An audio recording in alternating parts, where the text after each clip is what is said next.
കേരള PSCയുമായിട്ട് ബന്ധപ്പെട്ട് എല്ലാ ഉദ്യോഗാർത്ഥികളും അറിഞ്ഞിരിക്കേണ്ട ഏറ്റവും ഇമ്പോർട്ടൻ്റ് ആയിട്ടുള്ള കുറച്ച് കാര്യങ്ങളാണ് ഈ വീഡിയോയിൽ പറയുന്നത്.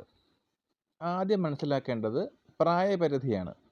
18 വയസ്സ് മുതൽ 36 വയസ്സ് വരെയാണ് കേരള PSCക്ക് നിലവിൽ അപേക്ഷകൾ സമർപ്പിക്കാൻ സാധിക്കുന്നത്.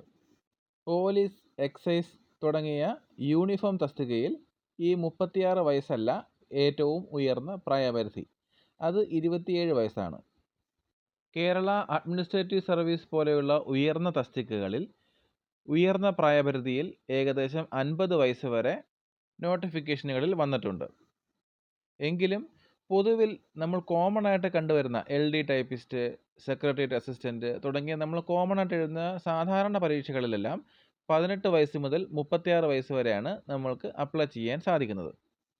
ഇതിൽ തന്നെ SC, ST വിഭാഗക്കാർക്ക് 5 വർഷം ഉയർന്ന പ്രായപരിധിയിൽ ഇളവുണ്ട്. അതായത് SC, STക്കാർക്ക് ഏകദേശം 36+5 41 വയസ്സ് വരെ അപേക്ഷകൾ സമർപ്പിക്കാവുന്നതാണ്. അതുപോലെ തന്നെ OBC കാറ്റഗറിയിൽ പെടുന്ന ഉദ്യോഗാർത്ഥികൾക്ക് 3 വർഷം വയസ്സിളവുണ്ട്. അതായത് അവർക്ക് 39 വയസ്സ് വരെ ആപ്ലിക്കേഷനുകൾ സമർപ്പിക്കാവുന്നതാണ്. വയസ്സിൻ്റെ കാര്യത്തിൽ ഏകദേശം ഒരു ഐഡിയ കിട്ടിയെന്ന് വിശ്വസിക്കുന്നു. ഇനി യോഗ്യതയാണ്. നമ്മൾ ഏത് പരീക്ഷയ്ക്ക് അപ്ലൈ ചെയ്താലും അതിൻ്റെ നോട്ടിഫിക്കേഷനിൽ പറയുന്ന യോഗ്യത ആ നോട്ടിഫിക്കേഷൻ്റെ അവസാന തീയതിക്ക് മുൻപ് നമ്മൾ ആ യോഗ്യത നേടിയിരിക്കണം. ഒരു ഉദാഹരണത്തിന് സെക്രട്ടേറിയറ്റ് അസിസ്റ്റൻറ്റിലേക്കുള്ള അപേക്ഷ ഇപ്പോൾ വിളിച്ചെന്ന് കരുതുക. അതിൻ്റെ അപേക്ഷ സ്വീകരിക്കുന്ന അവസാന തീയതി അടുത്ത മാസം 10-ാം തീയതിയാണെന്ന് കരുതുക. നിങ്ങളുടെ എക്സാമിൻ്റെ റിസൾട്ട്, അതായത് ഡിഗ്രിയാണല്ലോ ക്വാളിഫിക്കേഷൻ, ഡിഗ്രിയുടെ എക്സാമിൻ്റെ റിസൾട്ട് അടുത്ത മാസം 11-ാം തീയതിയാണ് പബ്ലിഷ് ചെയ്യുന്നതെങ്കിൽ നിങ്ങൾക്ക് സെക്രട്ടേറിയറ്റ് അസിസ്റ്റൻ്റ് എന്ന തസ്തിക അപ്ലൈ ചെയ്യാൻ സാധിക്കുകയില്ല. അതായത് 10-ാം തീയതി രാത്രി 12 മണി വരെയാണ് ഈ ആപ്ലിക്കേഷൻ അവസാനിക്കുന്ന അവസാന തീയതി. ആ സമയത്തിനുള്ളിൽ നിങ്ങൾക്ക് ആ ക്വാളിഫിക്കേഷൻ ലഭിച്ചെങ്കിൽ മാത്രമേ ആ തസ്തികയിലേക്ക് നിങ്ങൾക്ക് അപ്ലൈ ചെയ്യാൻ സാധിക്കുകയുള്ളൂ. പല ഉദ്യോഗാർത്ഥികളും ചെയ്തു വരുന്ന ഒരു രീതിയുണ്ട്. ചിലർ ഈ ആപ്ലിക്കേഷൻ അയക്കുന്ന സമയത്ത് തനിക്ക് ആ ക്വാളിഫിക്കേഷൻ ഉണ്ടെന്ന് വ്യാജമായിട്ട് ഡിക്ലറേഷൻ കൊടുത്തതിന് ശേഷം അപ്ലൈ ചെയ്യുന്നു. PSC ഒരു ഹോൾ ടിക്കറ്റ് നമുക്ക് അവൈലബിൾ ആക്കുന്നത് പ്രൊവിഷണലിയാണ്. ക്വാളിഫിക്കേഷനൊന്നും ആദ്യം ചെക്ക് ചെയ്യില്ല. അപ്പോൾ നമുക്ക് ഓട്ടോമാറ്റിക്കായിട്ട് അപ്പോൾ ആ ഒരു ഉദ്യോഗാർത്ഥിക്ക് നമുക്ക് ഹോൾ ടിക്കറ്റ് ലഭിക്കുകയും നല്ല രീതിയിൽ ചിലപ്പോൾ പ്രിപ്പയർ ചെയ്ത് പരീക്ഷ എഴുതി ഷോർട്ട് ലിസ്റ്റിൽ ഉൾപ്പെട്ട് റാങ്ക് ലിസ്റ്റ് പ്രസിദ്ധീകരിക്കുന്നതിന് മുൻപ് നമ്മളുടെ സർട്ടിഫിക്കറ്റ് വെരിഫൈ ചെയ്യും. വെരിഫൈ ചെയ്യാൻ നേരത്ത് ഈ നോട്ടിഫിക്കേഷൻ അവസാനിക്കുന്ന തീയതിക്ക് ശേഷമാണ് നിങ്ങൾ യോഗ്യത നേടിയിരിക്കുന്നത് എങ്കിൽ അതൊരു വലിയ ക്രിമിനൽ കുറ്റമാണ്. അപ്പം ഈ ഒരു സംഭവം നിങ്ങൾ വെരിഫൈ ചെയ്തിരിക്കണം. അത് ചിലപ്പോൾ ചില ടെക്നിക്കൽ എക്സാമിനുകൾക്ക് മെയിൻ ബേസിക് യോഗ്യത എന്ന് പറഞ്ഞാൽ ചിലപ്പോൾ ഒരു +2 ആയിരിക്കും. അതുകൂടാതെ ടെക്നിക്കൽ യോഗ്യതകൾ, ഫോർ എക്സാമ്പിൾ ഒരു DCA അങ്ങനത്തെ ടെക്നിക്കൽ യോഗ്യതകളുണ്ടല്ലോ, ആ യോഗ്യതകളിൽ ചിലപ്പോൾ നിങ്ങൾക്ക് ഒരു റിസൾട്ട് വരുന്നതിന് ചിലപ്പോൾ താമസിക്കും. അല്ലെങ്കിൽ ഒരു MS ഓഫീസിൻ്റെ ഒരു സർട്ടിഫിക്കറ്റ് വേണമെന്ന് വിചാരിക്കുക. അപ്പോൾ നിങ്ങൾ വിചാരിക്കും, അയ്യോ MS ഓഫീസിൻ്റെ കുറവല്ലേ ഉള്ളൂ, എനിക്ക് ബാക്കി ക്വാളിഫിക്കേഷൻസ് ഒക്കെ ഉണ്ടല്ലോ, അപ്പോൾ MS ഓഫീസ് ഇതിൻ്റെ എക്സാം വരുമ്പോഴത്തേക്കും പഠിച്ചെഴുതിയേക്കാം എന്ന് വിചാരിച്ച് നിങ്ങൾ അപ്ലൈ ചെയ്യും. അവസാനം നിങ്ങൾ ലിസ്റ്റിൽ ഉൾപ്പെടും. അവസാനം അത് ക്രിമിനൽ കുറ്റമായി മാറും. അതുകൊണ്ട് പൂർണ്ണ യോഗ്യത ഉണ്ട് എന്ന് ഉറപ്പുവരുത്തിയതിന് ശേഷം മാത്രം എല്ലാ ആപ്ലിക്കേഷനുകളും സമർപ്പിക്കുക. അത് വളരെ ഇമ്പോർട്ടൻ്റ് ആയിട്ടുള്ളൊരു കാര്യമാണ്. ഇപ്പോൾ ഏജിൻ്റെ കാര്യം ഓക്കെ ആയി, ക്വാളിഫിക്കേഷൻ്റെ കാര്യം ഓക്കെ ആയി. ക്വാളിഫിക്കേഷൻ ഇപ്പോൾ ശ്രദ്ധിക്കേണ്ടത് അപേക്ഷ അയക്കേണ്ട അവസാന തീയതിക്ക് മുമ്പ് നമ്മൾ ആ ക്വാളിഫിക്കേഷൻ നേടിയിരിക്കണം. ഇപ്പോൾ നമുക്ക് ഏജും ഓക്കെ ആയി, ക്വാളിഫിക്കേഷനും ഓക്കെ ആയി. ഇനി നമുക്ക് നേരെ എങ്ങനെയാണ് അപ്ലൈ ചെയ്യുന്നതെന്ന് നോക്കാം. അപ്ലൈ ചെയ്യാൻ നമുക്ക് കേരള PSCയുടെ ഔദ്യോഗിക വെബ്സൈറ്റിൽ ഒരു അക്കൗണ്ട് ക്രിയേറ്റ് ചെയ്യേണ്ടതുണ്ട്. അത് നമുക്ക് സ്വയമേ ചെയ്യാവുന്നതേ ഉള്ളൂ.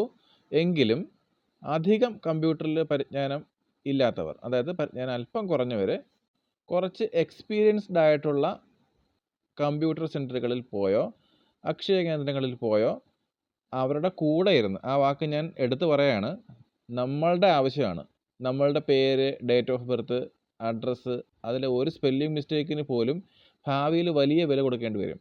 അതുകൊണ്ട് നമ്മുടെ ആവശ്യമാണെന്ന് കരുതി നമ്മൾ അതിൻ്റെ കൂടെ ഇരുന്ന് ഓരോ സ്പെല്ലിംഗ് നോക്കി വെരിഫൈ ചെയ്തതിന് ശേഷം മാത്രം നമ്മുടെ പ്രൊഫൈൽ ക്രിയേറ്റ് ചെയ്യുക.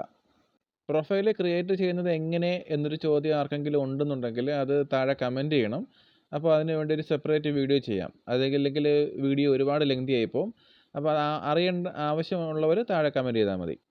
ഇതിൽ ഫോട്ടോ അപ്ലോഡ് ചെയ്യുമ്പോൾ ഏറ്റവും ഇമ്പോർട്ടൻ്റ് ആയിട്ട് ശ്രദ്ധിക്കേണ്ട കാര്യം എന്ന് വെച്ചാൽ നമ്മളുടെ ഫോട്ടോയുടെ താഴെ നമ്മളുടെ പേരും അതോടൊപ്പം തന്നെ ഫോട്ടോ എടുത്ത ഡേറ്റും പ്രിൻ്റ് ചെയ്തിരിക്കണം. അത് വളരെ ഇമ്പോർട്ടൻ്റ് ആയിട്ടുള്ള കാര്യമാണ്. ബാക്കി സിഗ്നേച്ചറൊക്കെ സാധാരണ നമ്മൾ ചെയ്യുന്ന പോലെ തന്നെ ചെയ്താൽ മതി.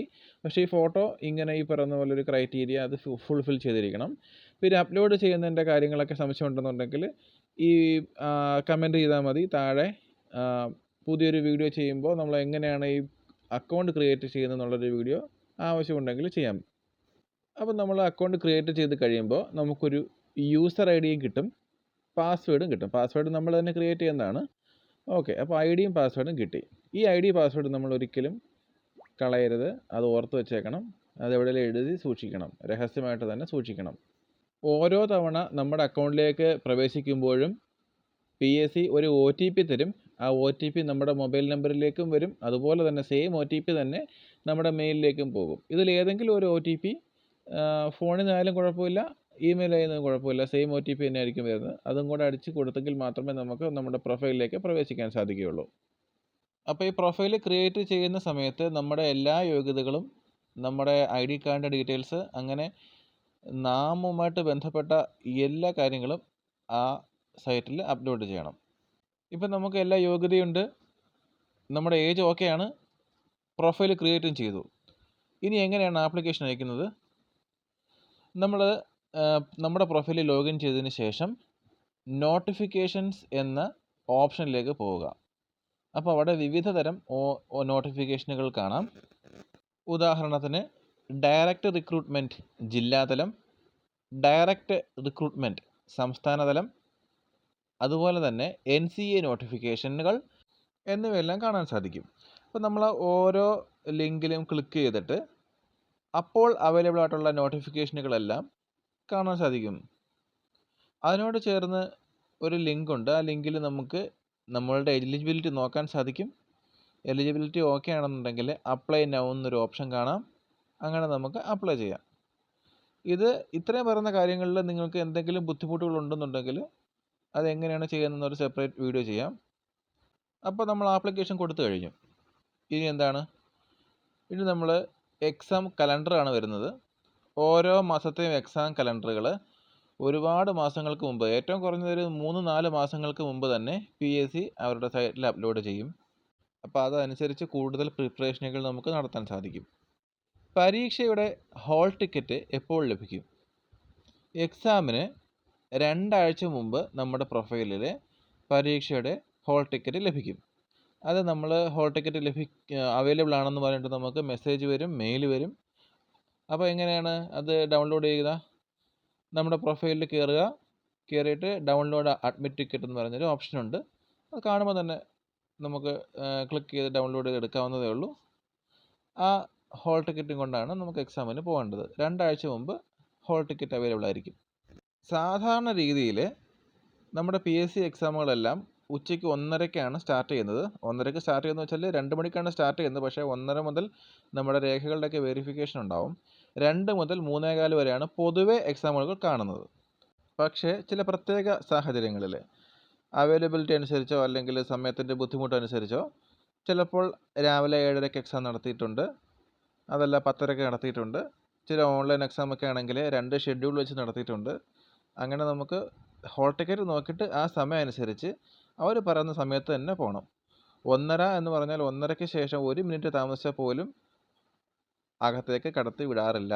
കാരണം ഒരുപാട് സുരക്ഷാ മാനദണ്ഡങ്ങളുണ്ട്. എല്ലാവർക്കും അറിയാവുന്നതായിരിക്കും, എങ്കിലും ഞാൻ ഇത്രയും പറഞ്ഞ സ്ഥിതിക്ക് അതും കൂടെ പറയാം. നമ്മുടെ രജിസ്റ്റർ നമ്പർ അനുസരിച്ച് ഏതാണ് ഹോൾ അലോട്ട് ചെയ്തിരിക്കുന്നതെന്ന് മുമ്പിലൊരു നോട്ടീസ് ബോർഡ് കാണും. അതനുസരിച്ച് വേണം നമ്മൾ ഹാളിൽ പ്രവേശിക്കാൻ. എക്സാം ഹാളിൽ എന്തൊക്കെ കൊണ്ടുപോകാം? Original ID proof, hall ticket, നീലയോ കറുപ്പോ ബോൾ പോയിൻറ്റ് പേന. ഈ 3 സാധനങ്ങൾ മാത്രമേ എക്സാം ഹാളിൽ കൊണ്ടുപോകാൻ പാടുള്ളൂ. പിന്നെ അത്യാവശ്യമാണെങ്കിൽ സുതാര്യമായ, അതായത് ട്രാൻസ്പെറൻറ്റ്, ലേബലൊന്നും ഒട്ടിച്ചിട്ടില്ലാത്ത കുപ്പിയിൽ വെള്ളം കൊണ്ടുപോകാൻ കുടിക്കാനായിട്ട്. വണ്ടിയുടെ താക്കോല്, വാച്ച്, അതിപ്പോൾ അനലോഗ് വാച്ച് ആയാലും ശരി, ഇലക്ട്രിക് വാച്ച് ആയാലും ശരി, ഒരു തരത്തിലുള്ള ഇലക്ട്രിക് മെറ്റീരിയൽസ് ഒന്നും കൊണ്ടുപോകാൻ സാധിക്കുകയില്ല. അത് ആ ഹോൾ ടിക്കറ്റിൽ വ്യക്തമായിട്ട് എഴുതിയിട്ടുണ്ട്. അത് വായിച്ച് നോക്കിയിട്ട് അതനുസരിച്ച് ചെയ്യുക. ഇന്ന് PSC ഉദ്യോഗാർത്ഥികൾ നേരിടുന്ന ഏറ്റവും വലിയ പ്രശ്നമാണ് സമയം നോക്കാൻ ഒരു നല്ല സൗകര്യം ലഭിക്കാത്തത്. കാരണം നമുക്ക് നമ്മുടെ കയ്യിൽ വാച്ച് ധരിക്കാൻ അനുവാദമില്ല. ഒരു തരത്തിലുള്ള വാച്ചും ധരിക്കാൻ അനുവാദമില്ല.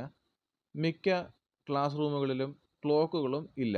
പിന്നെ നമുക്ക് ആകെ കിട്ടുന്നത് അരമണിക്കൂറുകൾ കൂടുമ്പോൾ ഓഫീസിൽ നിന്നും ഒരു നീണ്ട ബെല്ലടിക്കും. അപ്പോൾ അരമണിക്കൂർ കഴിഞ്ഞു എന്ന് നമുക്ക് മനസ്സിലാക്കാം. പക്ഷേ പല ഇമ്പോർട്ടൻ്റ് എക്സാമുകളിലും ടൈം മാനേജ്മെൻറ്റ് ഒരു വലിയ സംഭവമാണ്. പണ്ട് ഞാനൊക്കെ എക്സാം എഴുതിക്കൊണ്ടിരുന്ന സമയത്ത് ഞാൻ മാത്സ് ഏറ്റവും അവസാനമാണ് ചെയ്യുന്നത്. അതായത് ആദ്യം മാത്സ് ചെയ്താൽ നമുക്ക് ഉത്തരം കിട്ടണം എന്നുള്ള വാശി കാരണം ഒരുപാട് സമയം ഒരു കണക്കിന് വേണ്ടി സ്പെൻഡ് ചെയ്യും. പക്ഷേ നിർഭാഗ്യവശാൽ ആ ചോദ്യം തന്നെ ചിലപ്പോൾ തെറ്റായിരിക്കും.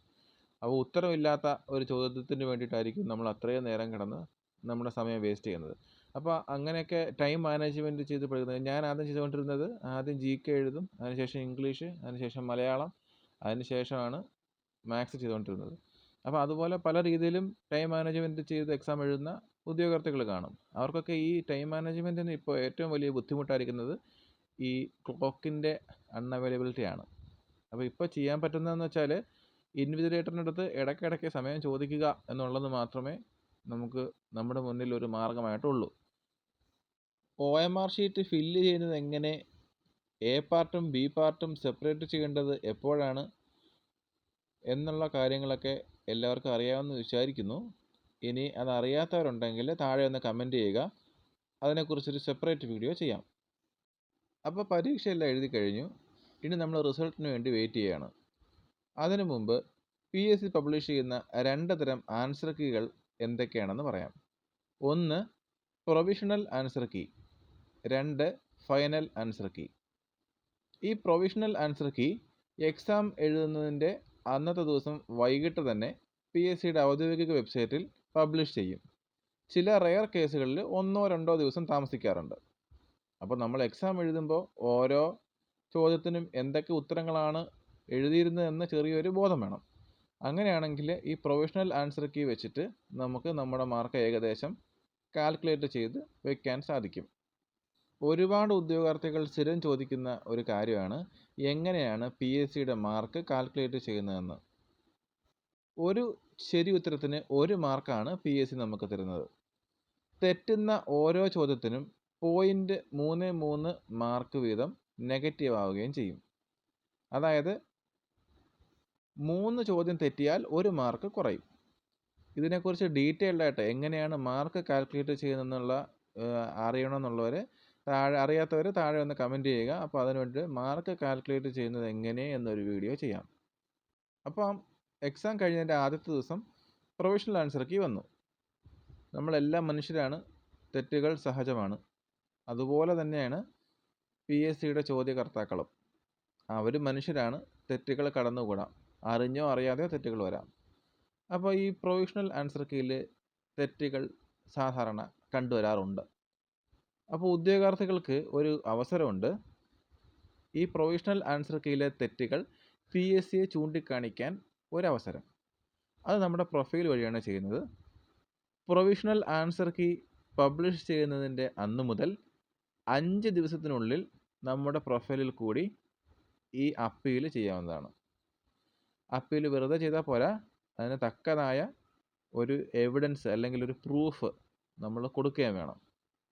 അതിനെക്കുറിച്ചൊരു സെപ്പറേറ്റ് വീഡിയോ ചെയ്യേണ്ടിയിരിക്കുന്നു. കാര്യം എന്ന് വെച്ചാൽ വളരെ സീരിയസ് ആയിട്ട് നമ്മൾ PSCയെ സമീപിച്ച് കഴിയുമ്പോൾ മാത്രമാണ് ചോദ്യങ്ങളിലെ തെറ്റുകൾ നമുക്ക് മനസ്സിലാക്കാൻ സാധിക്കുന്നതും നമുക്ക് രോഷം കൊള്ളുന്നതും അങ്ങനെ നമ്മൾ അപ്പീൽ കൊടുത്ത് തുടങ്ങുന്നതും. നമ്മൾ ഒരിക്കൽ അപ്പീൽ കൊടുത്ത് തുടങ്ങിക്കഴിഞ്ഞാൽ നിങ്ങൾ ഓർത്തോ, നിങ്ങൾ റാങ്കിലേക്ക് അടുക്കാറായി. അപ്പോൾ എങ്ങനെയാണ് അപ്പീൽ ചെയ്യുന്നുള്ള വീഡിയോ സെപ്പറേറ്റ് ഒരെണ്ണം ചെയ്യാം. അങ്ങനെ ഈ അപ്പീലുകളെല്ലാം കൊടുത്ത് ഒരുപാട് സമയങ്ങളൊക്കെ കഴിഞ്ഞ് ചിലപ്പോൾ ഒരു മാസമോ 2 മാസമോ കഴിയുമ്പോഴത്തേക്കും ഒരു final answer key PSC publish ചെയ്യും. അത് ഈ ആക്ഷേപങ്ങളും പരാതികളും എല്ലാം പരിഹരിച്ചതിന് ശേഷമുള്ള ഒരു നല്ല ആൻസർ കീ ആയിരിക്കും ഫൈനൽ ആൻസർ കീ. ഈ ഫൈനൽ ആൻസർ കീ വെച്ചിട്ടും നമ്മൾ നമ്മുടെ മാർക്ക് കാൽക്കുലേറ്റ് ചെയ്യണം. നമ്മൾ ആദ്യം കാൽക്കുലേറ്റ് ചെയ്ത മാർക്കും ഈ മാർക്കും തമ്മിൽ നല്ല വ്യത്യാസം ഉണ്ടാവും. എന്നാലും ഈ ഫൈനൽ ആൻസർ കീയുടെ മാർക്ക് വെച്ചിട്ടാണ് നമ്മൾ വാല്യൂ ചെയ്യുന്നത്. ഓരോ പരീക്ഷയ്ക്കും ഓരോ കട്ട് ഓഫ് ഉണ്ടാവും അല്ലേ? എന്തിൻ്റെ അടിസ്ഥാനത്തിലാണ് കട്ട് ഓഫ് നിശ്ചയിക്കുന്നത്? പല യൂട്യൂബ് ചാനലുകളിലും നമ്മൾ കണ്ടിട്ടുണ്ട് കട്ട് ഓഫ് ഇത്ര വരാം, കട്ട് ഓഫ് ഇത്രയാകും എന്നൊക്കെ. അതൊക്കെ വെറുതെയാണ്. ഓരോ കട്ട് ഓഫും നിർണ്ണയിക്കുന്നത് ആ പരീക്ഷയിലെ ഓരോ ഉദ്യോഗാർത്ഥികളും എങ്ങനെ പെർഫോം ചെയ്തു എന്നതിൻ്റെ ഒരു സ്റ്റാറ്റിസ്റ്റിക്സ് അനുസരിച്ചിട്ടാണ്. അത് നമുക്ക് ഒരു കാരണവശാലും നേരത്തെ പ്രിഡിക്റ്റ് ചെയ്യാൻ സാധിക്കുകയില്ല. ചില ഊഹാപോഹങ്ങൾ ശരിയായി വരാറുണ്ടാവാം, പക്ഷേ എങ്കിലും ശരിയായ രീതിയിൽ നമുക്കങ്ങനെ കണക്ക് കൂട്ടാൻ സാധിക്കുകയില്ല. ഒരു തസ്തികയിലേക്ക് ആപ്ലിക്കേഷൻ വിളിക്കുമ്പോൾ ഒരു 100 വേക്കൻസി ഉണ്ടാകാൻ സാധ്യതയുണ്ട് എന്ന് വിചാരിക്കുന്നു. ആര്? PSCയും സർക്കാരും വിചാരിക്കുന്നു. അപ്പോൾ ആ 100 പേരെ ഫില്ല് ചെയ്യാനായിട്ട് എത്ര പേരുടെ റാങ്ക് ലിസ്റ്റ് ആയിരിക്കും PSC ഇടുക? എന്തെങ്കിലും ഐഡിയ ഉണ്ടോ? 100 പേരുടെ വേക്കൻസി ഉണ്ട് എന്നുണ്ടെങ്കിൽ ആ റാങ്ക് ലിസ്റ്റിൽ മെയിൻ ലിസ്റ്റും സപ്ലിമെൻ്ററി ലിസ്റ്റും എല്ലാം ഉൾപ്പെടെ മിനിമം 500 പേരെയെങ്കിലും ഉൾപ്പെടുത്തിയിരിക്കണം. അതായത് ആകെ വേക്കൻസിയുടെ 5 ഇരട്ടി ആളുകളെയാണ് ഒരു റാങ്ക് ലിസ്റ്റിൽ ഉൾപ്പെടുത്തുന്നത്. അപ്പോൾ നമ്മൾ പലപ്പോഴും കണ്ടുവരാറുണ്ട്, നമ്മൾ റാങ്ക് ലിസ്റ്റിൽ ഉൾപ്പെട്ടു, പക്ഷെ ഞങ്ങൾക്ക് ജോലി കിട്ടിയില്ല എന്ന് പറഞ്ഞ് ഒരുപാട് സമരങ്ങളൊക്കെ നടക്കുന്നത് കണ്ടിട്ടുണ്ട്. പക്ഷേ വേക്കൻസി റിപ്പോർട്ട് ചെയ്യുന്നതും ചെയ്യാത്തതും ഉള്ള പല കേസുകളും ഉണ്ട്. എങ്കിലും പൊതുവെ റാങ്ക് ലിസ്റ്റിലുള്ള എല്ലാവർക്കും ജോലി കിട്ടാൻ സാധ്യതയില്ല. അത് ആ ഒരു സത്യം നമ്മൾ മനസ്സിലാക്കി വേണം മുന്നോട്ട് പോകാൻ. അപ്പോൾ ഈ പ്രൊവിഷണൽ ആൻസർ കീയും ഫൈനൽ ആൻസർ കീയും വന്നു. ഫൈനൽ ആൻസർ കീയുടെ അടിസ്ഥാനത്തിൽ വാല്യുവേഷൻ നടന്നു. അതിൽ 500 ഇപ്പോൾ 100 പേരുടെ വേക്കൻസിയാണ് ഉണ്ടെന്നെങ്കിൽ സപ്ലിമെൻ്ററി ലിസ്റ്റിലും മെയിൻ ലിസ്റ്റിലും കൂടെ ചേർത്തിട്ട് ഒരു 500 പേരുടെ ലിസ്റ്റ് PSC തയ്യാറാക്കുന്നു. അത് എങ്ങനെ തയ്യാറാക്കുന്നു? കട്ട് ഓഫ് മാർക്ക് വെച്ചിട്ട് തയ്യാറാക്കുന്നു. എങ്ങനെയാണ് കട്ട് ഓഫ് മാർക്ക് തയ്യാറാക്കുന്നത്? ഈ മാർക്കുള്ള ഏറ്റവും ഉയർന്ന മാർക്കുള്ള 250 പേരെ സെലക്ട് ചെയ്യുന്നു. അവരെ മെയിൻ ലിസ്റ്റിൽ ഇടുന്നു. അതിൽ ഏറ്റവും അവസാനം വരുന്ന 250ാമത്തെ ആളിനെ എത്രയാണോ മാർക്ക് അതാണ് ആ തസ്തികയുടെ കട്ട് ഓഫ് മാർക്ക്. അല്ലാതെ നമ്മൾ നേരത്തെ ഇത്ര കട്ട് ഓഫ് മാർക്കായിരിക്കും ഈ പരീക്ഷയ്ക്കെന്ന് നിശ്ചയിച്ചിട്ട് കട്ട് ഓഫ് മാർക്ക് തീരുമാനിക്കുകയല്ല. ആ 250ാമത്തെ മെയിൻ ലിസ്റ്റിലെ 250ാമത്തെ ആളാണ് ഏറ്റവും മാർക്ക് കുറഞ്ഞ ആൾ. അയാൾ വാങ്ങിയ മാർക്കാണ് ആ തസ്തികയുടെ കട്ട് ഓഫ് മാർക്ക്. ഇനി സപ്ലിമെൻ്ററി ലിസ്റ്റ് ഉണ്ട്. സപ്ലിമെൻ്ററി ലിസ്റ്റിലുള്ളവർക്ക് ഈ തസ്തികയുടെ കട്ട് ഓഫ് മാർക്കിനേക്കാൾ കുറഞ്ഞ മാർക്കായിരിക്കും ഉണ്ടാവുക. ഉദാഹരണത്തിന് ഒരു പരീക്ഷയുടെ കട്ട് ഓഫ് 60 ആണെങ്കിൽ അതിൽ താഴെ ആയിരിക്കും, അതായത് 59.66 താഴെ 66 അതിൽ താഴെയോ ആയിരിക്കും സപ്ലിമെൻ്ററി ലിസ്റ്റിലുള്ള ആളുകളുടെ മാർക്ക്. എന്തിനാണ് ഈ സപ്ലിമെൻ്ററി ലിസ്റ്റ്? നമുക്കറിയാം, ഒരു 10 വേക്കൻസി ഉണ്ടെന്നുണ്ടെങ്കിൽ ആദ്യത്തെ 10 റാങ്കുകാർക്കല്ല അഡ്വൈസ് അയക്കുകയും ജോലി ലഭിക്കുകയും ചെയ്യുന്നത്. അതിന് PSCക്ക് ഒരു റൊട്ടേഷൻ ചാർട്ടുണ്ട്. റൊട്ടേഷൻ ചാർട്ട് അനുസരിച്ച് ഓരോ കാറ്റഗറിയിലുള്ള ആളുകളെയും 50:50%, അതായത് മെറിറ്റിൽ 50% പേരും റിസർവേഷനിൽ 50% പേരും, അങ്ങനെയാണ് PSC അഡ്വൈസ് അയക്കുന്നത്. അപ്പോൾ ചിലപ്പോൾ അങ്ങനെ റിസർവേഷൻ ബേസിസിൽ അഡ്വൈസ് അയച്ചു തുടങ്ങുമ്പോൾ ചില കാറ്റഗറിയിൽ, അത് ഏത് കാറ്റഗറി ആവാം, ചിലപ്പോൾ ആളുകൾ മെയിൻ ലിസ്റ്റിൽ ഇല്ലാതിരിക്കാം. അങ്ങനെ വരുന്ന സാഹചര്യത്തിൽ മെയിൻ ലിസ്റ്റിൽ നിന്നും ആളെ എടുക്കാതെ സപ്ലിമെൻ്ററി ലിസ്റ്റിൽ നിന്നും ആളെ എടുക്കാറുണ്ട്. അതിനാണ് നമ്മൾ ഈ സപ്ലിമെൻ്ററി ലിസ്റ്റുകൾ മെയിൻറ്റെയിൻ ചെയ്യുന്നത്. 50:50 സംവരണം മനസ്സിലാവാത്തവരുണ്ടോ? ഉണ്ടെങ്കിൽ ആ സംവരണത്തെക്കുറിച്ചും ഓരോ കാറ്റഗറിക്കും എത്ര സംവരണം ഉണ്ടെന്നും ഓരോ ടേണുകൾ എങ്ങനെയൊക്കെയാണെന്നും അറിയാൻ താല്പര്യമുള്ളവർ താഴെ കമൻ്റ് ഇട്ടാൽ ടേണുകളും സംവരണവും കുറിച്ചും പറഞ്ഞ് ഒരു വീഡിയോ കൂടി ചെയ്യാം. അപ്പോൾ ഈ ടേണിൻ്റെ അടിസ്ഥാനത്തിൽ അഡ്വൈസ് വരുന്നു. അഡ്വൈസ് വന്ന് 90 ദിവസത്തിനുള്ളിൽ അപ്പോയിൻമെൻ്റ് ഓർഡർ വരുന്നു. അങ്ങനെ അപ്പോയിൻമെൻ്റ് ഓർഡറിൽ പറഞ്ഞിരിക്കുന്ന ഓഫീസിൽ നമ്മൾ ജോലിക്ക് ഹാജരാകുന്നു. ഇതാണ് പൊതുവെയുള്ള ഒരു PSC ജോലി ലഭിക്കുന്നതിന് വേണ്ടിയിട്ടുള്ള ഒരു നടപടിക്രമം മൊത്തത്തിലുള്ളത്. അപ്പോൾ ഇത്രയും പറഞ്ഞതിൽ എന്തെങ്കിലും സംശയം ഉണ്ടെങ്കിലോ അതല്ല ഏതെങ്കിലും ഒരു സ്ഥലത്ത് എന്തെങ്കിലും അധിക കാര്യങ്ങൾ അറിയണമെന്നുണ്ടെങ്കിലോ താഴെ ഒന്ന് കമൻ്റ് ഇട്ടാൽ മതി. സെപ്പറേറ്റ് വീഡിയോ അതിനുവേണ്ടി ചെയ്യാം കേട്ടോ.